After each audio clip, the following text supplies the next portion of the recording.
Nah, guys, kembali lagi di channel Apresitorus, di mana channel ini akan memberikan diri kamu suatu informasi baik dari pekerjaan, asmara, keuangan, ataupun kehidupan diri kamu secara general. Sebelum saya memberikan suatu informasi dari beberapa aspek yang saya katakan tadi, saya juga mengingatkan kepada teman-teman, informasi yang saya berikan terhadap diri kamu bukan suatu acuan untuk kamu ambil dan untuk kamu terima. Saya hanya bisa memberikan diri kamu suatu informasi berdasarkan kartu yang saya pegang ini. Diri kamu hanya bisa berencana terhadap kehidupan kamu, akan tetapi di balik dari informasi dan perencanaan tersebut, lagi-lagi yang menentukan adalah Sang Pencipta.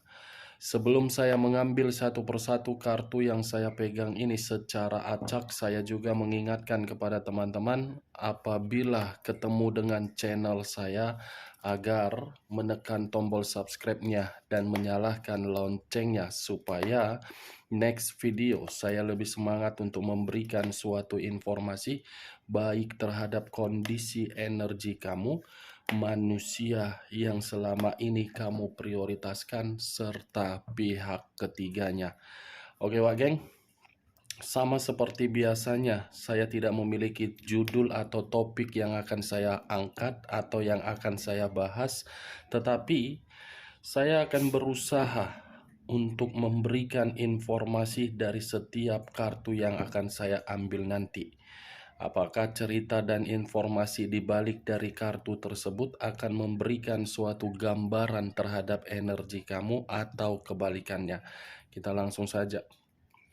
Saya akan mengambil beberapa kartu, di mana kartu yang akan saya ambil nanti bisa saja bersifat resonate, bisa saja tidak bersifat resonate. Semuanya saya kembalikan terhadap pola pemikiran kamu. Semuanya saya kembalikan terhadap kondisi energi yang kamu miliki untuk saat ini.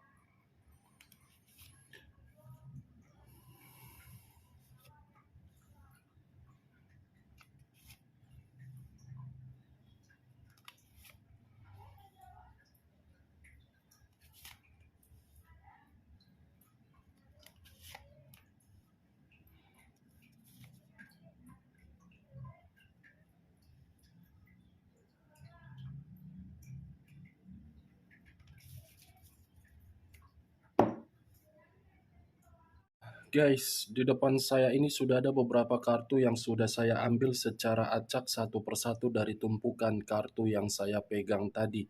Apakah informasi atau cerita di balik dari kartu yang ada di depan saya ini akan memberikan suatu gambaran yang bersifat positif atau kebalikannya? Kita langsung terhadap kartu pertama. Muncul kartu ini.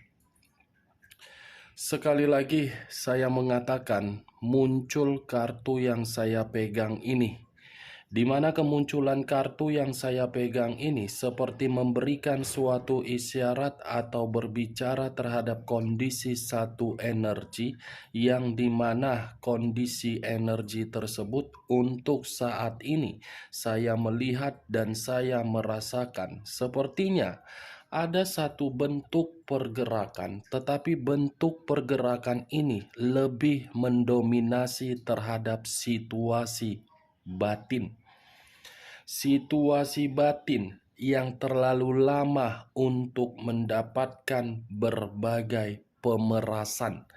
Pemerasan yang saya kategorikan ini ketenangan, tidak pernah untuk dirasakan.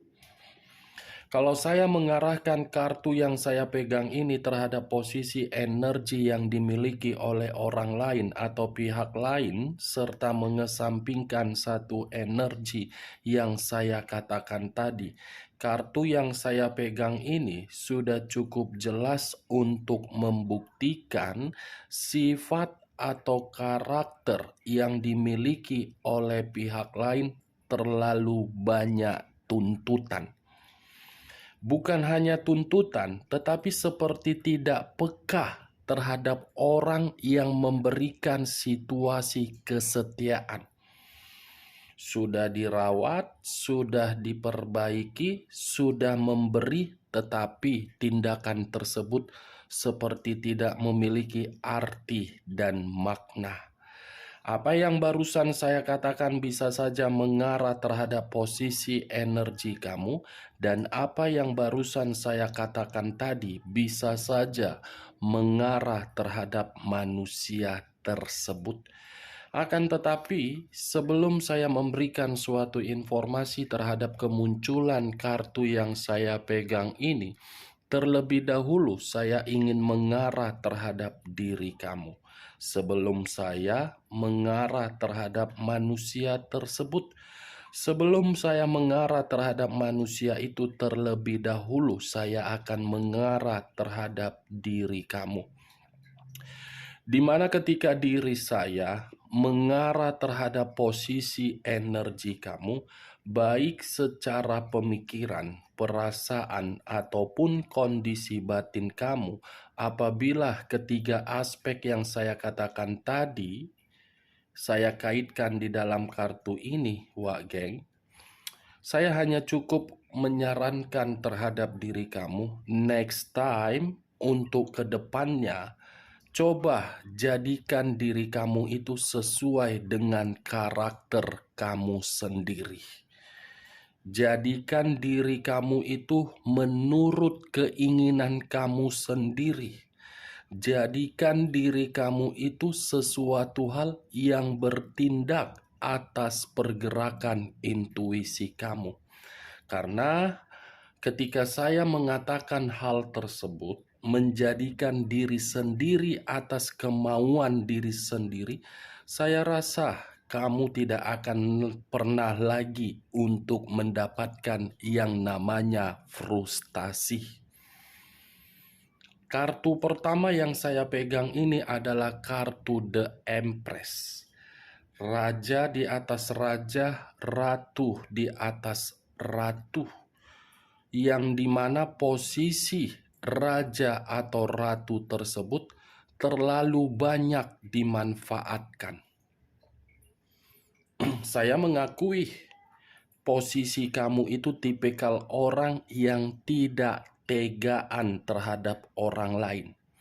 Saya mengakui diri kamu itu adalah seseorang yang selalu memperdulikan orang lain daripada memperdulikan diri sendiri. Tetapi yang menjadi pertanyaan saya, apakah tindakan kamu itu memberikan suatu keuntungan terhadap diri kamu? Saya tidak bisa menyalahkan diri kamu berbuat seperti itu, tetapi kembali dari situasi kenyataan. Selama ini, perjalanan komitmen kamu yang kamu berikan, sikap kepedulian kamu, sikap perjuangan kamu, sikap pengorbanan kamu, apakah sesuai dengan ekspektasi kamu? Kan tidak. Kartu ini penuh dengan kesedihan. Kartu ini penuh dengan kepedihan. Kartu ini penuh dengan kepahitan. Kartu pertama saja sudah muncul kartu The Empress. Saya tidak tahu harus berbicara apa terhadap diri kamu selain saya mengatakan terhadap diri kamu, next time, jadi diri sendiri. Jangan terlalu memperdulikan bagaimana kondisi orang lain sebelum diri kamu memahami siapa yang lebih membutuhkan. Jangan terlalu egois. Yang membutuhkan suatu pertolongan itu adalah diri kamu, bukan orang lain. Ibaratnya ketika diri kamu ingin mengambil sesuatu hal untuk dimakan, secara otomatis kamu akan memenuhi dulu piring kamu tersebut, baru memenuhi piring orang lain. Kalau di dalam piring kamu tidak terpenuhi sesuai dengan keinginan kamu, ngapain kamu memenuhi piring orang lain agar dimakan oleh orang lain? Seperti itu juga komitmen yang selama ini kamu jalankan. Terlalu memperdulikan, terlalu memfokuskan, terlalu memprioritaskan, sehingga diri kamu itu tidak paham mana yang perasaan, mana yang logika. Itu dia, geng. Ujung-ujungnya menerima status single parent. Ujung-ujungnya menampung beban. Ujung-ujungnya menanggung situasi tanggung jawab.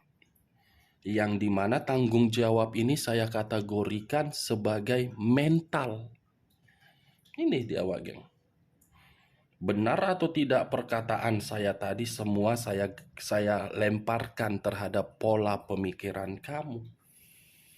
Saya mengakui kok komitmen kamu itu hancur bukan dari tindakan kamu, tetapi dari orang yang tidak memahami arti dari komitmen. Itu yang saya lihat.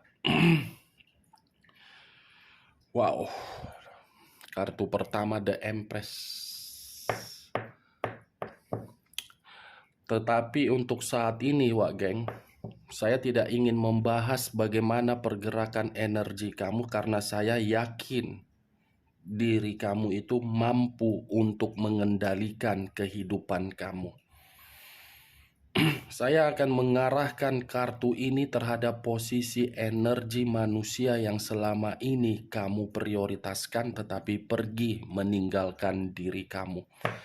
Kartu yang saya pegang ini seperti membuktikan bahwasannya manusia itu masih saja belum terima dengan kepergian kamu. Manusia itu belum rela kehilangan diri kamu, dan manusia itu tidak menginginkan diri kamu mengubah sifat dan karakter kamu, yang dimana sifat atau karakter kamu tersebut sudah tidak memperdulikan manusia tersebut. Ini dia, geng.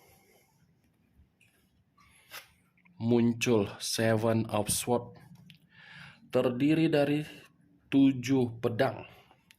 Kalau saya mencoba untuk menarik satu pedang dari ke-7 pedang tersebut, saya rasa satu pedang yang saya tarik ini, saya mengategorikan akan ada situasi perjuangan yang akan dia lakukan terhadap diri kamu, yang dimana perjuangan itu berdasarkan kondisi kelicikan. Kelicikan dalam arti kamu sudah menganggap manusia itu sebagai lawan, tetapi manusia itu menganggap diri kamu sebagai sahabat atau seseorang yang masih bisa diperjuangkan. Ini yang saya takutkan. Ini yang saya waspadai. Ketika bersama dengan diri kamu secara koneksi, bukan menempatkan posisi kamu pada tempatnya, tetapi ketika diri kamu sudah menjauh dari manusia tersebut, baru manusia itu seperti sadar bahwasannya posisi kamu itu harus ditempatkan pada posisi yang benar. Ini masih ada satu kelicikan yang akan dia lakukan, di mana kelicikan ini akan bersifat keegoisan. Jadi saya harap diri kamu lebih berhati-hati kalaupun manusia itu berusaha untuk meyakinkan diri kamu agar diri kamu bisa kembali. Bagaimana mungkin manusia ini tidak memperjuangkan kamu dengan cara kelicikan, karena dia paham diri kamu itu sudah benar-benar mengubah kondisi kehidupan dia menjadi lebih baik. Karena dia paham ketika kehadiran kamu di dalam kehidupan dia, kamu lebih mengutamakan dia daripada diri kamu sendiri. Karena dia paham kondisi diri kamu itu pembuka pintu rezeki dia. Sekalipun manusia ini sudah memiliki suatu komitmen terhadap orang lain di luaran sana, saya yakin komitmen itu bukan menjamin manusia itu mampu untuk melupakan diri kamu. Saya yakin dan percaya komitmen yang dia jalankan terhadap orang lain di luaran sana belum tentu membuat seperti apa yang pernah kamu buat terhadap manusia tersebut. Sekalipun manusia itu menerima apa yang pernah dia terima dari diri kamu ketika bersama dengan pihak ketiganya, karena pihak ketiganya sudah melakukan kelicikan demi mendapatkan apa yang seharusnya didapatkan, tetapi bukan berdasarkan dari perasaan. Nih dia geng, muncul kartu Dekariot. Unsur air berlambangkan 3 zodiak, Pisces, Cancer, dan Scorpio. Kalau saya mencoba untuk mengesampingkan ketiga zodiak yang saya katakan tadi, kata Dekariot seperti memberitahukan posisi pergerakan energi manusia itu hanya bisa melihat perubahan kamu, di mana ketika melihat perubahan kamu, justru manusia itu yang lebih frustasi. Bukan diri kamu. Berbeda terhadap diri kamu. Justru diri kamu ini berencana untuk melakukan suatu perjalanan yang dimana perjalanan itu kehidupan yang baru. Frustasi, emosi, bertentangan, itu yang sedang dia rasakan untuk saat ini. Dia pun belum bisa move on dari diri kamu.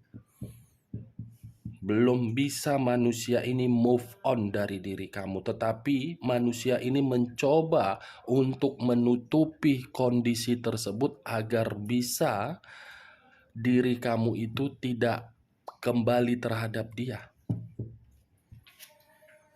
Muncul 3 pedang. Terdiri dari 3 pedang. Kalau saya mencoba untuk mengambil satu pedang dari ketiga pedang tersebut, satu pedang yang saya tarik ini seperti membuktikan bahwasannya untuk saat ini manusia itu seperti merasa kecewa. Apa yang harus dia kecewakan sementara diri dia telah memperlakukan diri kamu di luar dari dugaan kamu? Seharusnya kondisi kekecewaan itu dia terima agar manusia itu paham. Three of Swords, kesedihan, terluka, situasi kematian. Pantas situasi kematian yang dia terima karena diri kamu sudah menjauh dan pintu rezeki dia sudah tertutup. Karena kamu itu kan sumber pendapatan dia, ATM berjalan dia, aset dia. Kapan dia memberikan komunikasi, pasti ujung-ujungnya materi yang dibahas. Pantaslah diri dia merasa belum bisa kehilangan atau belum mampu untuk move on terhadap diri kamu karena kebutuhan dia selama ini sudah hilang. Saya rasa ketika saya mengangkat kartu ini, timbul dari kondisi batin dia yang belum bisa move on. Ternyata dari sisi lain yang bersifat negatif. Karena tadi kartu kedua muncul kartu kelicikan. Muncul kartu 2 pedang. 2 pedang yang bersilang. Kalau saya mencoba untuk mengambil satu pedang dari kedua pedang tersebut, satu pedang yang saya tarik ini seperti memberitahukan bahwasannya kehidupan dia untuk saat ini buntu. Kehidupan dia merasa seperti ada kebimbangan yang begitu sulit. Kehidupan dia seperti orang yang merasa takut kehidupan dia penuh dengan situasi emosi. Wajar dong kehidupan dia merasa buntu. Orang asetnya sudah pergi. Wajar dong situasi diri dia putus asa. Orang pembawa rezekinya sudah pergi.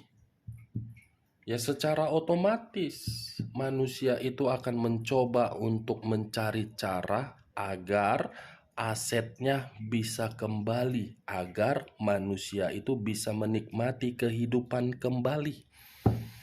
Berarti dengan kata lain, ketika manusia ini dalam kondisi terpuruk, dia menghubungi diri kamu.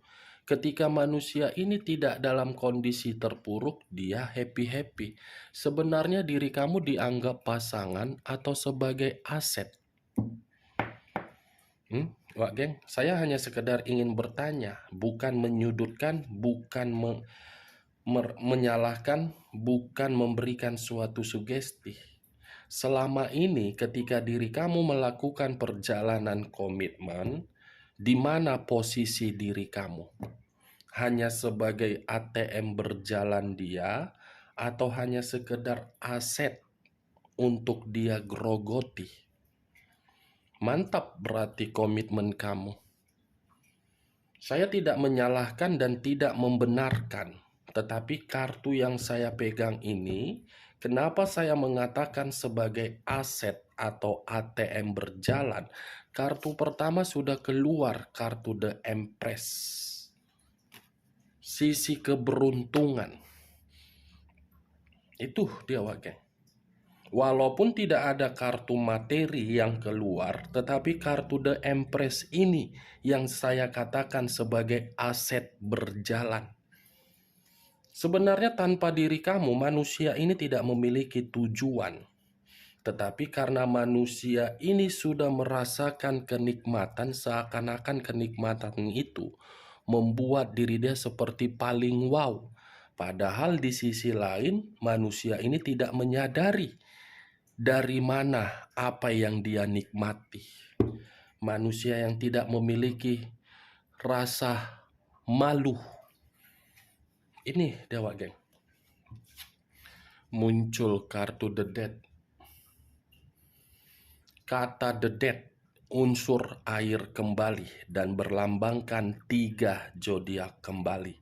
Pisces, Cancer, dan Scorpio. Kalau saya mencoba untuk mengesampingkan ketiga zodiak yang saya katakan tadi, kata The Dead, situasi kematian untuk dibangkitkan, untuk diperbaiki, untuk diulang menuju kondisi yang lebih baik. Berarti manusia ini yang lebih mendominasi untuk memperbaiki, bukan diri kamu.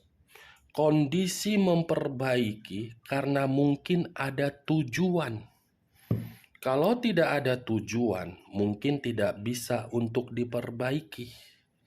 Secara logika, sesuatu hal yang sudah rusak, kalau diperbaiki, pasti ada tujuan.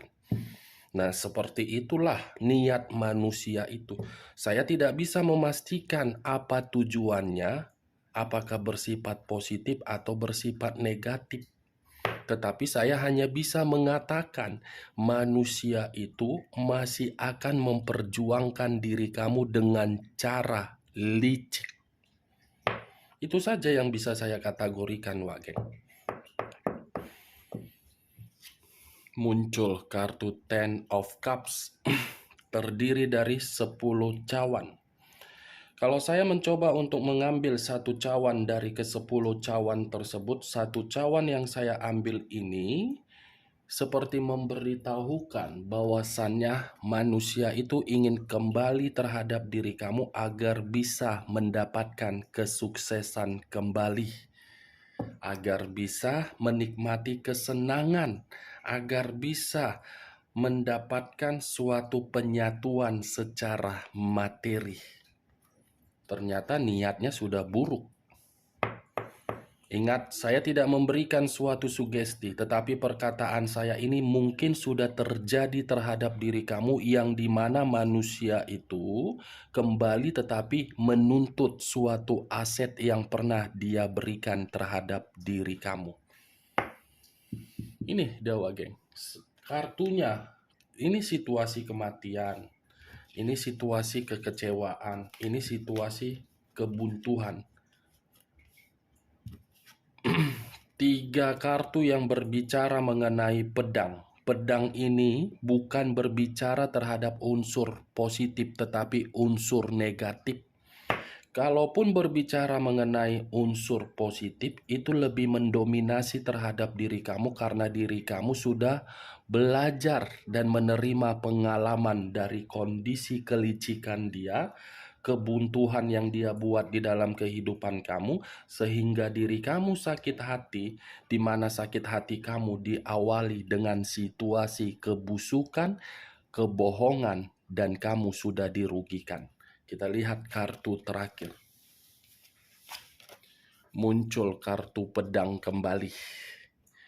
Terdiri dari 9 pedang. Kalau saya mencoba untuk mengambil satu pedang dari ke-9 pedang tersebut, satu pedang yang saya tarik ini seperti memberitahukan ada satu kondisi yang dimana kondisi ini sedang dia prioritaskan. Satu kondisi yang benar-benar dia prioritaskan, di mana kondisi itu membuat manusia itu penuh dengan kekhawatiran, seperti menerima situasi ketakutan. Di balik dari situasi ketakutan ada hal yang begitu sangat buruk. Saya berbicara seperti ini di luar dari hubungan manusia itu ingin kembali terhadap diri kamu. Di luaran sana manusia ini seperti menerima satu ancaman yang benar-benar membuat pemikiran dia stres, gelisah, dan trauma. Oke Bageng, hanya itu yang bisa saya berikan informasinya terhadap diri kamu. Sekian dulu informasinya. Salam kartu tarot, salam zodiak.